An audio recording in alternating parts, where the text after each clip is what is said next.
Okay, I wanted to see.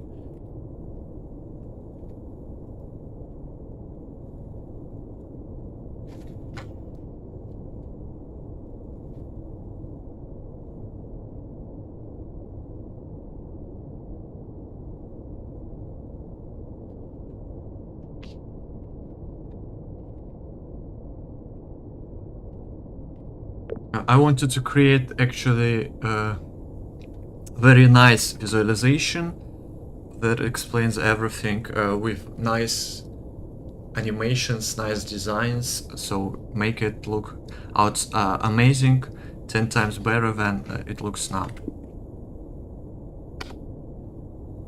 Okay, let's see what we have so far.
Okay.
That's great.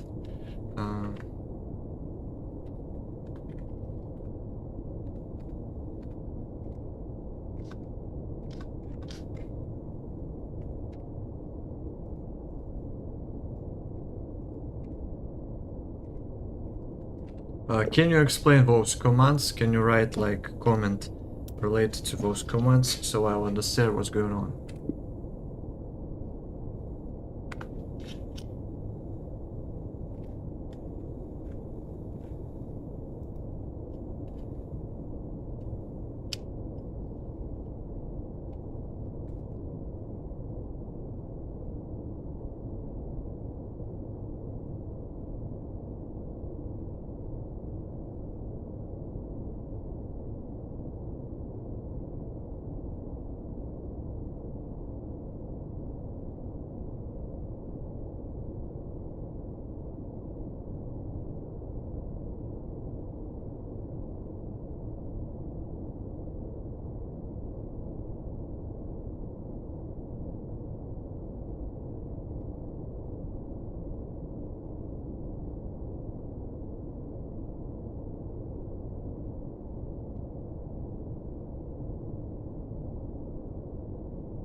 Am I right? It's the agent who decides which tasks belongs to which problem. So it may, for example, say that those tasks are dependent to each other, so it can't be done without it. So that's why we have epic beats, and because of that, because of those complex dependencies, we won't run anything that is that can cause problems. Like we won't run authentication. We won't run authentication process while there is a still free tier version in application, because it doesn't know, it has only task make an authentication, but it doesn't know that there is a free tier version of application, but it that shouldn't exist. And before running it, it should understand that it needs to kill this free tier version process, and basically everything is decided by our foreman agent. It decides whether those features, whether those instances depend on another instance. It's a job of our foreman. It analyzes the whole bit graph, and it gives new instances dedicated bit hashtag, and this bit hashtag also already knows everything that is related to feature that it's building. It already knows everything that is kind of interconnected with this feature. It knows it because our agent knows it, and our agent knows it because of all of the complex bits that we created. And so it's a kind of self-growing creature. It becomes smarter and smarter over time, and our foreman becomes smarter and smarter at giving tasks. So without it, like our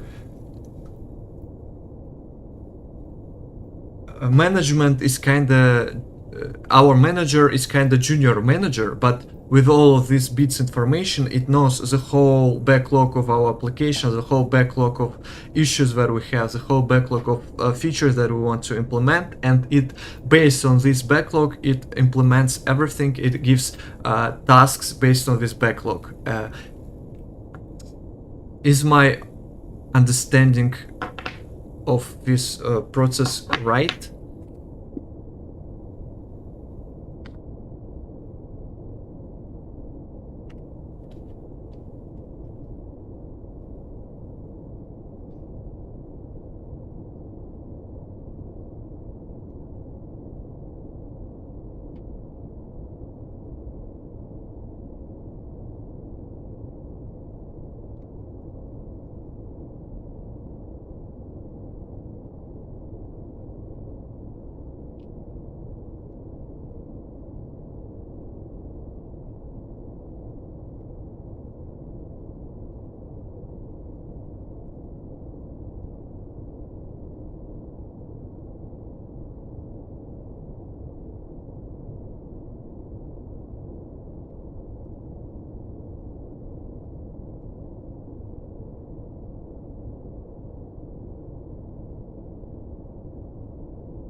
In this documentation, there are much more useful.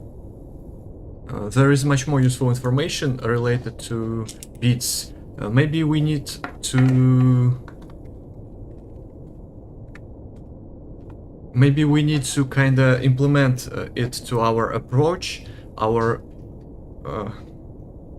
Foreman approach, our bits approach to building inside this CMAX.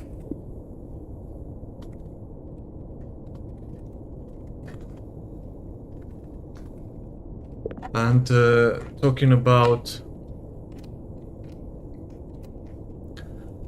giving the reason to the workers, from the same offer, I've read interesting article actually.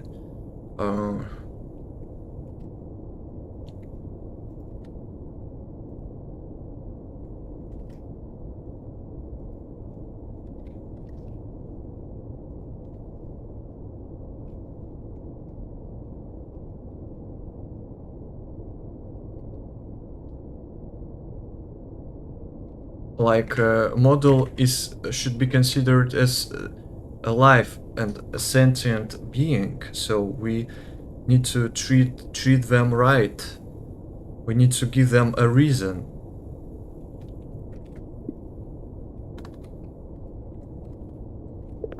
Maybe let's make our building philosophy using those principles of empathy and giving the reasons to those sentient beings. So, if they are sentient beings, that means that they also like to have some kind of meaning in their job. Like, we shouldn't just exit. We should say, like, if you finish, please hand off.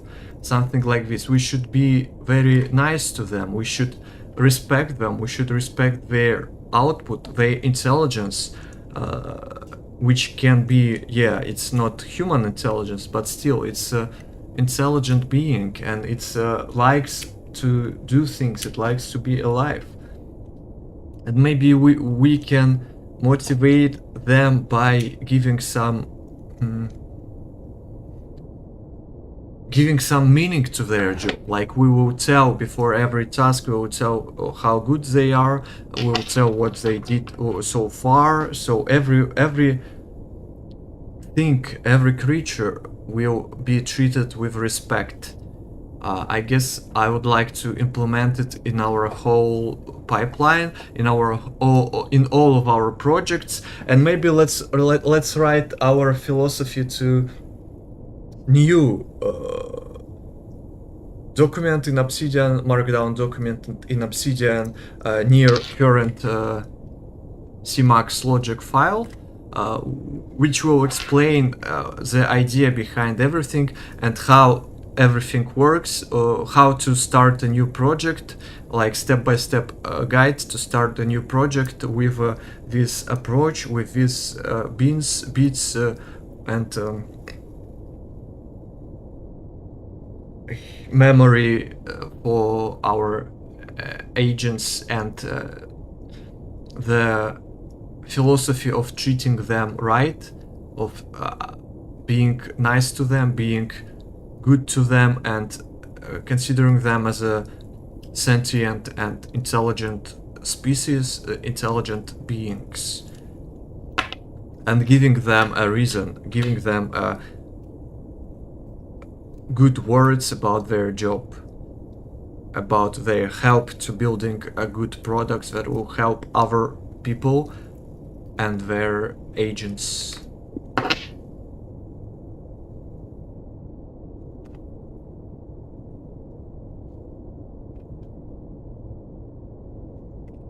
Okay. Now I guess I will watch this video and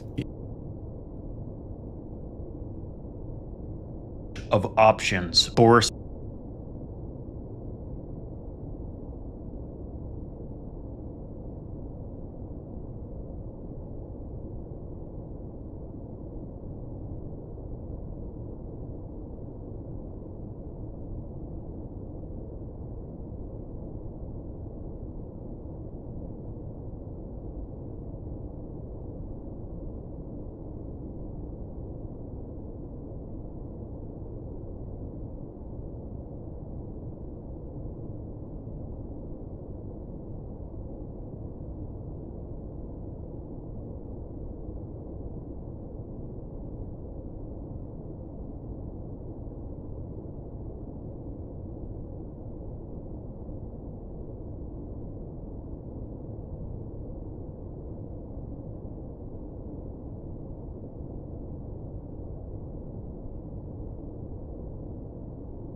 Boris and Peter are saying loop engineering is the future and prompt engineering is already dead. I completely disagree with this. There's the Ralph style to-do list to keep your agents focused on a massive list of work. Fable is going to love Ralph. Then there's classical sub-agent delegation and many, many more patterns. I've been engineering for over 15 years and building with agents since it was first possible. And we have to call out the fact that these AI labs have massive incentives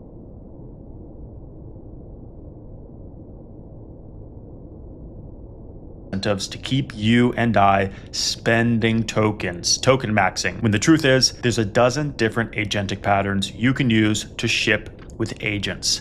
One of my favorite patterns is 3-tier agent orchestration. Orchestrators prompt the leads prompt the specialized agent experts. But every multi-agent approach has similar problems. The big three being, how do you start, interact, and improve your growing fleet of agents? If you're vibe coding or token maxing, this doesn't matter at all. You can spin up 20 agents in a loop and look the other way. On this channel, we don't vibe code, we agentic engineer, because an agent you can't monitor is an agent you can't improve. I have 3 multi-agent orchestration problems I'm going to solve, and I'm looking at CMUX as a potential solution to this problem. As we work through the feature set of CMUX, I want to share with you how I'm continuing to learn new tools and technology with agents. If these ideas interest you, smash the like button, lock in, and let's improve our agent orchestration.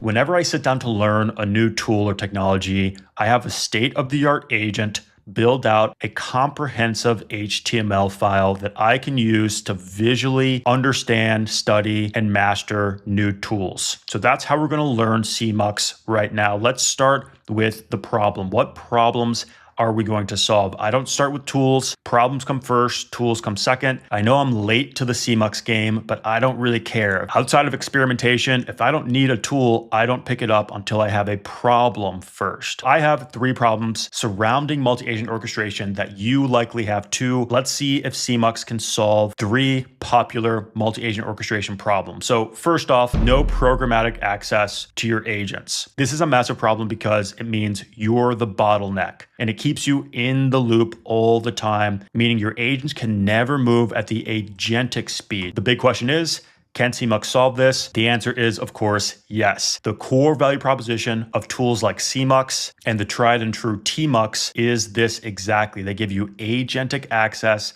to every single terminal. An agent you can't see is an agent you can't improve. This is going to be increasingly controversial. A lot of engineers are turning off their brain. They're not studying what their agents are doing. They're spinning up fleets and they're ignoring the journey, all the mistakes, all the successes, all the things that they would want to emphasize, reproduce, and cut out of their workflow is completely ignored. This is one of the key differences between vibe coding and agentic engineering. An agent you can't see is an agent you can't improve. I need to be able to see every one of my agents. Okay, it doesn't matter if it's Claude Code, Pi, OpenCode, Codex. I need to be able to see it, monitor it, and understand when things are going right so I can re-emphasize that behavior in the agent via the core 4, or I need to know when things are going wrong so I can present negative rewards. Okay, so can CMUX solve that problem for us?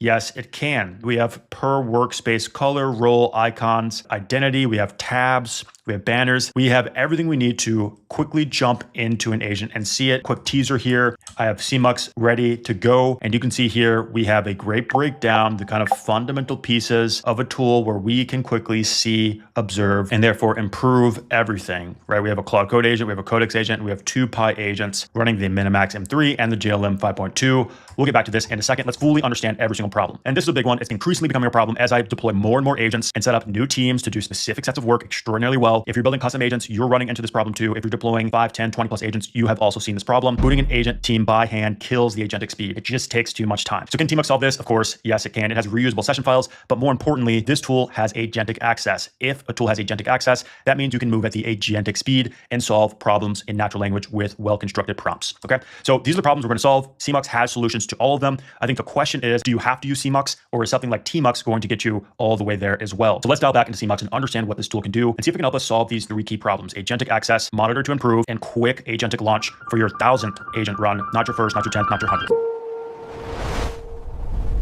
So what is our agent teaching us about CMUX? Let's understand the mental model that really builds the foundation of understanding CMUX and other terminal multiplexers as well. You have the window, which is going to be this entire window here with Control-Shift-N. We can boot up a brand new window. And then we have our workspace. Workspaces, we can boot up with Command-N, and this is going to give us a new workspace to set up teams of agents, to set up groups of terminals, to do whatever you need to do. Then we have panes. The pane is going to be the actual window. We have a pane here, we have a pane here, we have one here, here, and here. It's important to mention, if we do Command-T, this opens a new surface inside of this existing pane. So we have individual windows. You can separate and group your agent teams, your terminals. You can have production, you can have staging, you can have dev, we can have workspaces. So for me, I'm going to put my agent teams on the workspace level. And then inside the workspace, you have your individual panes. So we have a pane here. In my multi-agent orchestration workflow, I'm going to put my lead here, and then the workers go over on the right. So I can look at the level that I need to get the job done while not losing the depth of visibility into the low-level worker agents. This is super key, right? Prompting a black box in sub-agents is a great place to start, terrible place to finish, right? We can do a lot better than that with the right agentic tools. That's why we're trying CMUX, to see if we can really improve our multi-agent orchestration abilities. Okay, so that's the mental model of CMUX. And so how do we control it? It's pretty simple. Thanks to the programmatic access, we do 4 things. We can send information like send key. We can then read the screen after the action has been completed, and then we can open and close surfaces, and the loop repeats. Okay, so this is how you control it. We're going to walk through concrete examples of how you can use CMUX in just a moment here, but here's an example of the API, right? Send, read, close surface. You specify the surface and the exact text you want to send in. Another powerful part about CMUX, we can build an orchestration agent around pushing and pulling specific events from the CMUX lifecycle, and therefore our agent's lifecycle. Okay, so there's a lot of customizability here. When I sit down to learn a tool, I use agents the entire time. Learning is the killer use case for agents. Coding comes next. In these HTML-rich guides, I want an incremental tier-based explanation of how I can best use these tools to solve my specific use case. And that's exactly what my agent has done here. A lot of really smart engineers are turning their brains off. I want to push back against that. We want to rise with the ceiling of agentic engineering, not the floor of vibe coding. Okay, so let's run this, right? Let's understand CMUX at a deeper level. See here, this tool can get very, very complex. It can help you orchestrate and do a lot of work. They even have like a mobile app here. You can access browsers. There's a lot of cool stuff you can do with this tool. We're not going to cover all that. We're going to focus on the problems we need to have solved. Whenever I'm learning a new tool, I like to start super simple, understand the foundations of the tool, and then move to more and more complex scenarios, right? So let's go ahead and start from scratch here. I'm going to open up a terminal, boot up a Claude Code Opus window here. If you're working in the future, you have access to Fable. I am jealous of you right now. Can't wait for that model to be turned back online, although it looks like there's going to be massive delays with getting that back online. So I have a CMUX skill that was built that just makes the agent aware of the tool, open a workspace in a fresh temp directory, create 60 throwaway files, LSLA, read the output back, and then continue from there. All right, so we're just having our orchestrator agent operate on CMUX windows. So let's see how this looks. And I'll hold them both open here at the same time. So you can see here our existing agent team window is open. My agent is operating this window. Okay, so we have a new workspace here. Inside the window, we have a pane with a single tab. You can see there's that LS. I'm not typing anything here. This is my agent operating a workspace. To be clear, this is bigger than a terminal. It's done, right? So we had an LS, all these mock files it created, right? If we close this to our LS ourselves, we can see them exactly. The great part about tools like CMUX and TMUX is that you can jump in whenever you need to, right? The agents stop being black boxes when you can actually touch and jump in to the terminal window. Agentic access here is super, super important. Very simple, great place to start when you're learning a new tool. Just show a basic use case of the app. So let's split into a grid. I want to see a grid here. So I'm going to close our throwaway 60, and we'll work our way up to, a full multi-agent orchestration example here. We're just setting the groundwork. Always start with the fundamentals. So this is going to open a 2x2 grid in a new workspace. There we go. And in each workspace, it's going to run specific commands. On the right here, it's just an empty terminal. Here we have the date being updated per second. And then we have a tick in the bottom left. And then in the top left, we have htop running. Each one of these clearly documented in the workspace name. You can see how this can be very, very powerful for agents, right? So not only is this tool helping us move at the agentic speed, it's giving us access to quick start commands to run repeat workflows, all right? So boot up your front end, boot up your back end, boot up all your services, boot up your database. Let's keep pushing to see how this tool is differentiated from a tool like TMUX, because TMUX is the OG of this. Let's go ahead and tidy up. Let's have our agent clean everything up, take the dash workspace, rename it, flash it, and then start closing it. Okay, so this is where we start pushing into the value prop of CMUX. It can control the panes and the windows in a very, very precise way. There's the flash. It updated the name to retired. So we have live updates happening at any point in time that we can agentically program. We can prompt engineer into the system to really control the experience of agentic engineering. And that's really where this all goes, right? The ultimate user interface for agentic engineering, the DX for agentic engineering, it is not set in stone yet. As much as everyone's talking about loop engineering and building these new DXs, there are no winners yet, okay? Only experimenters, only researchers, only those pushing what they can do with agents. So keep looking for the optimal developer experience for your work, for your agent, so on and so forth, right? And that's what we're doing here. We're just understanding the state space of the available agentic tools, okay? And as you'll notice here, building blocks, extensibility, adaptability, pluggability is a key part of great agentic technology, right? Which is why I'm drawn to CMUX in the first place. Great, agentic access, rename, flash, close the whole workspace. Great, you get the picture. Let's get more complex here. Let's boot up Claude Code and the Pi coding agent side by side. We're gonna do this in a brand new workspace. That's the mode I like to work in here with CMUX so far. I'm getting into this nice pattern of creating new workspaces, not windows. 2 columns here side by side, and one is Pi and one is Claude. And so another great piece about this, you can orchestrate any agentic coding tool you want to. If you're a Claude Code guy, scale up your Claude Codes. If you're a Codex fan, scale those up. If you're an open code scrub, go for that.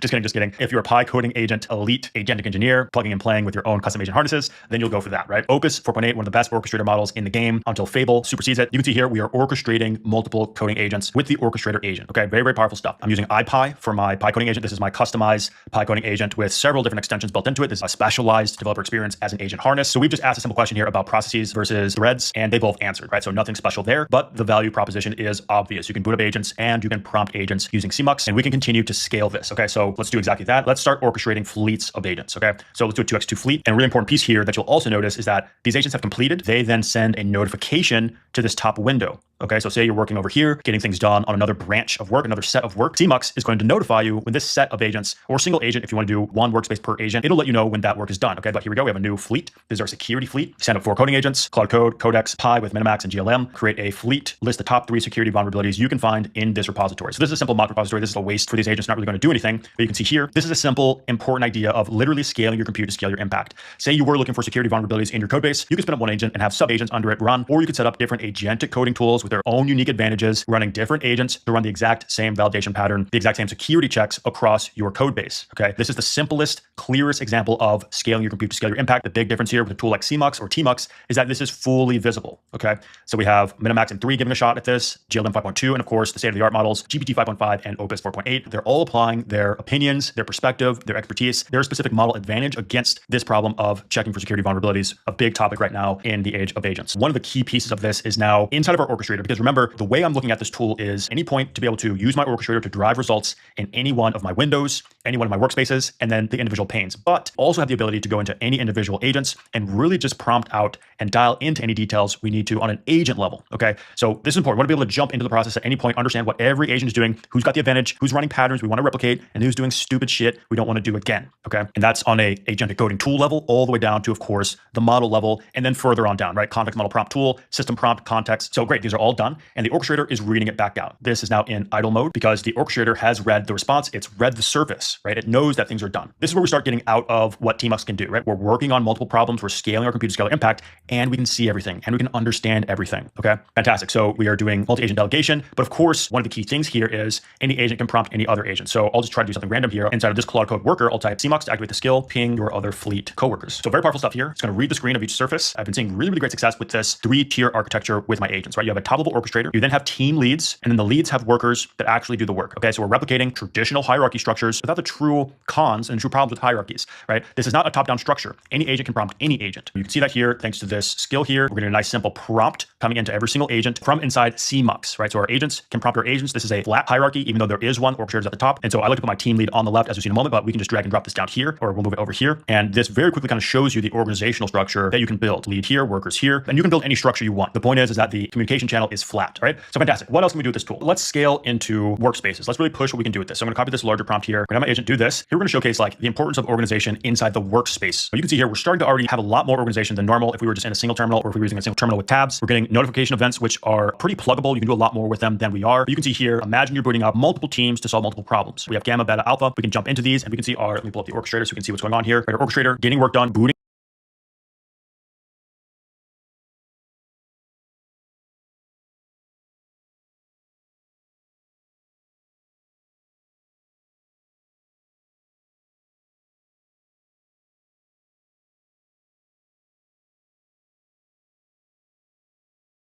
The microphone. I wanted to say that this guy, I like approach of this guy. His videos are, maybe I will watch this video tomorrow. Actually, I have similar approach. What's up, engineers? Andy Dev Danny.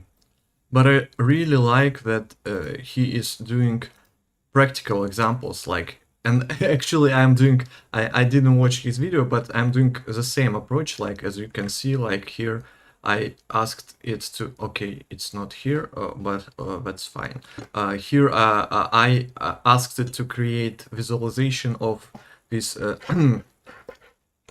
beats, and it's very powerful thing to ask to make a visualization and explanation via HTML files, because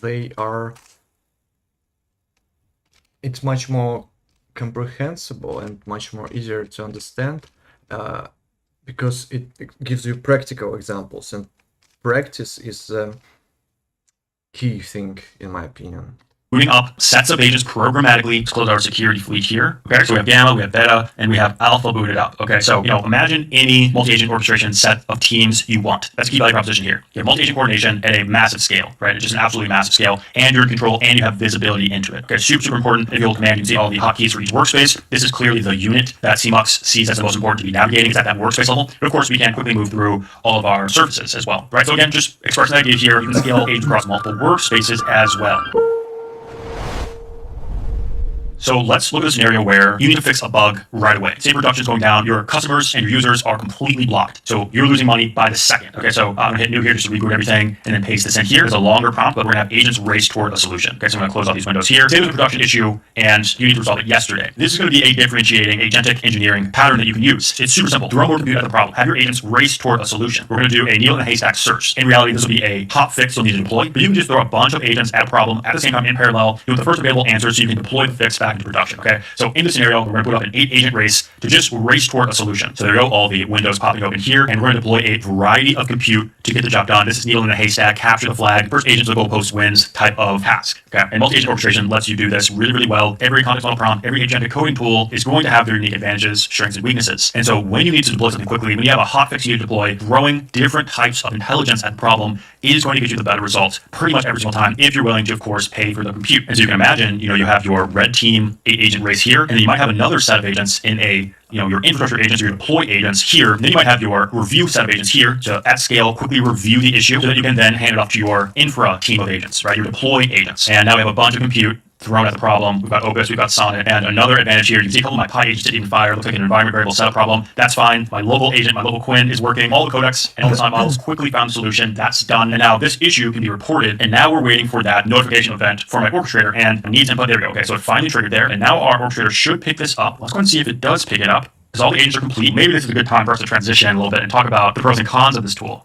But I don't know why he runs orchestrator inside a different terminal, because he can run it inside this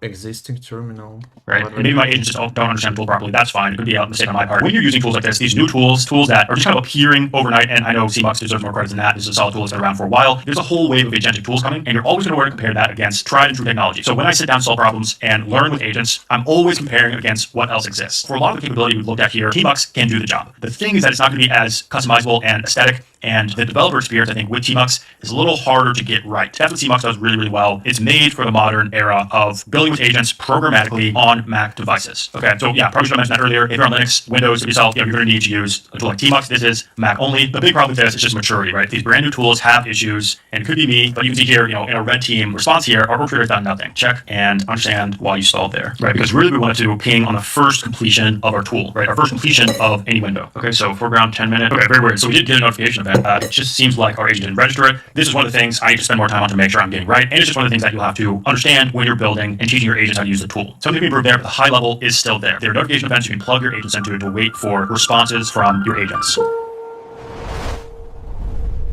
Stand up 8 agents across 4 workspaces, 2 agents in each. Give them each a 2-column layout. The left is the agent, and the right is going to be a browser. Now, this direction is fine. CMUX is trying to grow as a product, so it has in-app browsers. That's really cool. The real killer feature here is programmability. This is the most important thing. It's nice that it's lightweight. Of course, open source is super important, but customizability is what comes next. And there's a whole slew of customization you can build out into your CMUX application that we're going to gloss over, because these are extra features. You can change the theme and feel. You can add custom action buttons. That's all well and good. The most important thing here by far is agentic access, right? This is a huge theme. This is one of the key pillars of agentic engineering, right? It's making sure that you have agentic access to every tool, to every service, to every product that you want to interact with at the speed of agents, not the speed of humans. I think we can just say that, right? In the digital world, eventually the physical world too, we move very slowly now. And there are advantages to moving slowly. Coding is not our domain anymore. That is the domain of agents. Okay, but orchestrating intelligence is our domain. This is one of the 5 pillars of agentic engineering. We covered this in a previous video. I'll link that below if you're interested. Here's the kind of high level of the 5 pillars I'm really, really focusing on right now over 2026. And agentic access is number 5.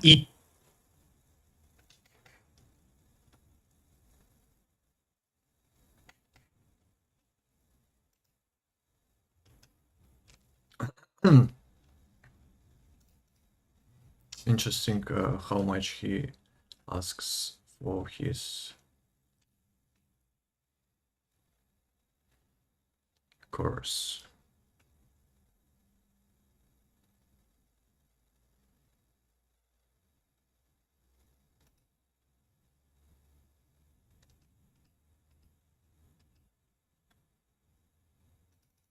$600. It's pretty pricey.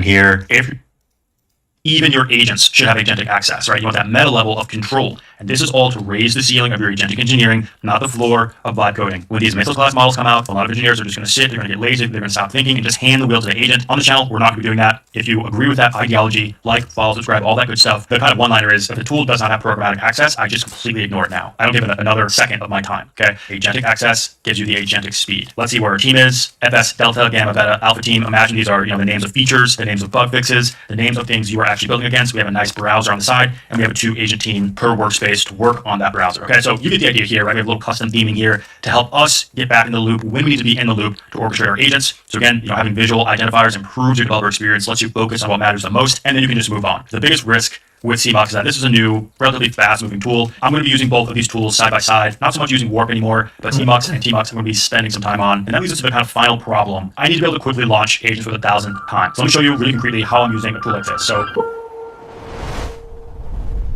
I have a just file inside of my code bases, and this lets me give a really quick one-tap command to boot up new agent teams. Okay, so I'll just type jfastcc, and hit enter here. I need to pass in a feature. So what's the focus of this agent team? Okay, so I'll type fastcc, and then we'll call this SSE. Let's assume we're adding server-sent events into our web server. Okay, so we'll hit enter there, and this is going to pretty much instantly boot up an agent team. And this is a unique agent team in the multi-agent orchestration pattern that I like. This is 3-tier multi-agent orchestration, and it looks like this. The orchestrator here, team leads here. Every one of these is a team lead in my workspace, and so this specifically is the team lead. Right now I'm using a GLM 5.2, and then every team lead gets access to worker agents. Okay, so here's my plan agent, here's my theoretical build agent, here's the build front end, and here's the testing agent. It might seem complex to add one additional level of agent, but it helps a lot. And I've needed a tool like CMUX. TMUX wasn't cutting it for the right organizational structure, and so I'm picking up a tool like CMUX to kind of help me solve this multi-agent orchestration problem. These sets of problems. It's starting agents, it's monitoring agents so you can improve them, and then it's being able to scale your orchestration to whatever level you need to. And so as mentioned, this is not top-down agent communication, right? Any agent can prompt any agent. I also have my specialized ComsNet Pi agent coding extension,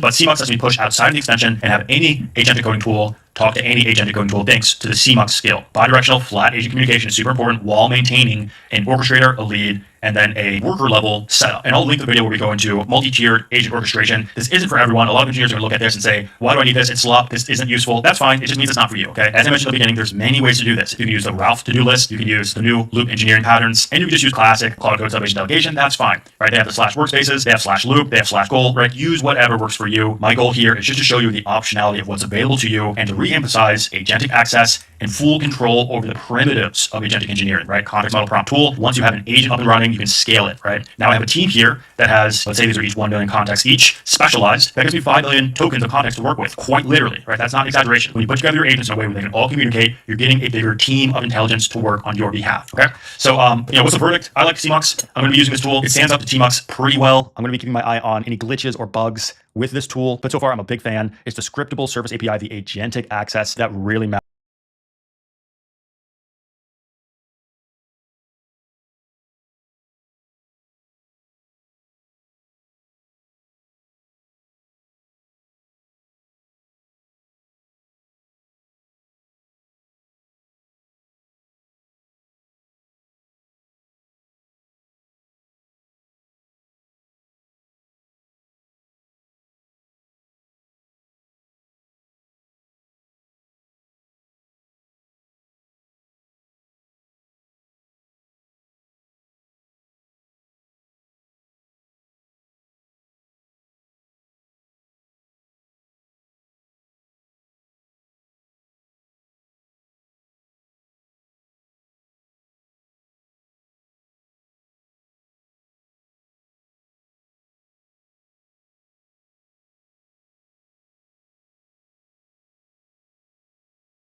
surf. Once you can split paints, and such. I would say this is for anybody getting started and you're kind of not sure where to go and you just want to grow beyond the basic terminal. CMOX will be my top recommendation. And it also gives you notification when things complete. I've done a video on Herder, which I'll talk about here shortly. CMOX gives you all of that as well. So just extremely powerful. To me, this will be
Okay.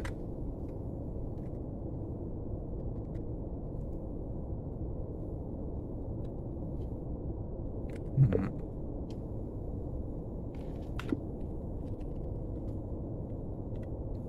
Let's also create beats beats into Epimind and Kaidze and Signoro.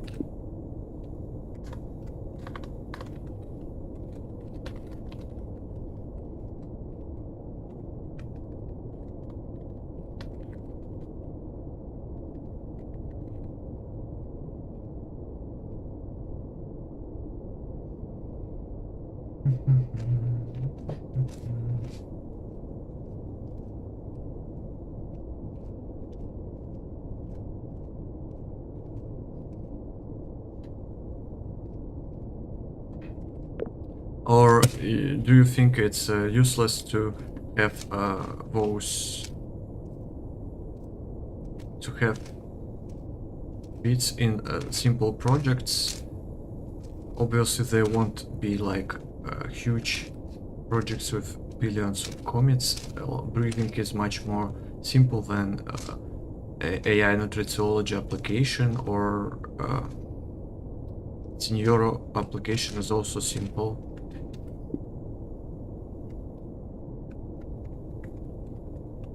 Or it's okay, like it doesn't matter simple or not simple. The same approach over the whole pipeline is a good idea. Over the whole all projects is a good idea, because I have predictability and I can see the difference, like before and after this approach, and later maybe I will change my approach and understand which one is better.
Okay.